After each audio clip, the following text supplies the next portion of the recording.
दोस्तों, जीवन में कष्ट आए तो ईश्वर के प्रति अपने विश्वास को एकदम से हिलने मत दो, क्योंकि ईश्वर हमारे कष्टों को दूर नहीं करता। वो हम में वो शक्ति पैदा करता है जो जिससे हम कष्टों का सामना कर सके। वो हमारी हिम्मत बढ़ाने के लिए हमारे साथ हमेशा होता है।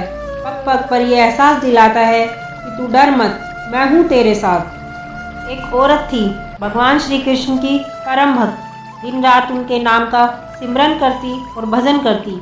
एक दिन उसके 5 साल का बेटा घर की छत से आंगन में गिर गया। अपने बेटे को खून से लथपथ देखकर उसके होश उड़ गए और उसी हालत में उसने अपने बच्चे को गोद में उठाया और तुरंत अस्पताल की तरफ दौड़ने लगी।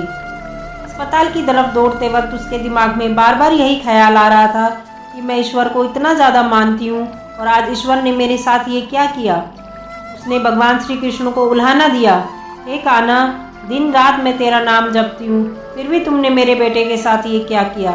इस प्रकार सोचते हुए वो अस्पताल के पास जा पहुँची। डॉक्टर ने उसका इलाज तुरंत किया और सांत्वना दी कि उसका बेटा जल्दी ही ठीक हो जाएगा, ज़्यादा चोटें नहीं लगी हैं।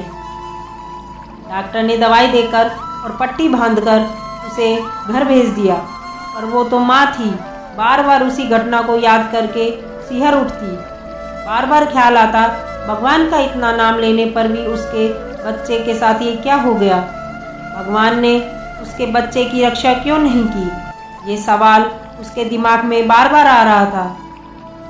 और भगवान की लीला तो देखो, उसी समय टीवी पर किसी पर महात्मा के प्रवचन आने लगे जो बोल रहे थे कि ईश्वर किसी पर आने वाले कष्ट को रोकते नहीं हैं, बल्कि उनके नाम सिमरन से वो हमें ये शक्ति अवश्य देते हैं कि उस कष्ट से हम आसानी से बाहर निकल जाएं।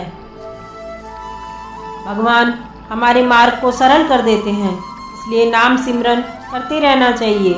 जैसे ही उसने ये प्रवचन सुना, उस दिन की सारी घटना मानो उसकी आंखों के सामने घूमने लगी। उसे ध्यान आया कि जिस आंगन में उसका बेटा गिरा था, वहाँ बहुत दिनों से एक कुल्हाड़ी रखी हुई थी जो एक दिन पहले ही उसने हटाई थी। ये सोचकर वो कांप उठी। अगर वो कुल्हाड़ी अब भी वहाँ पड़ी होती तो उसके बेटे को कितनी ज़्यादा चोटें लगती। इसी उधेड़-बुन में उसका हाथ उसके पैरों पर गया। अभी कुछ दिन पहले उसके पैर में मोच आ गई थी, जिससे वो एक कदम भी नहीं चल सकती थी। लेकिन उसने अपने बेटे को उठाकर इतनी दूर वो डॉक्टर के पास कैसे पहुँच गई।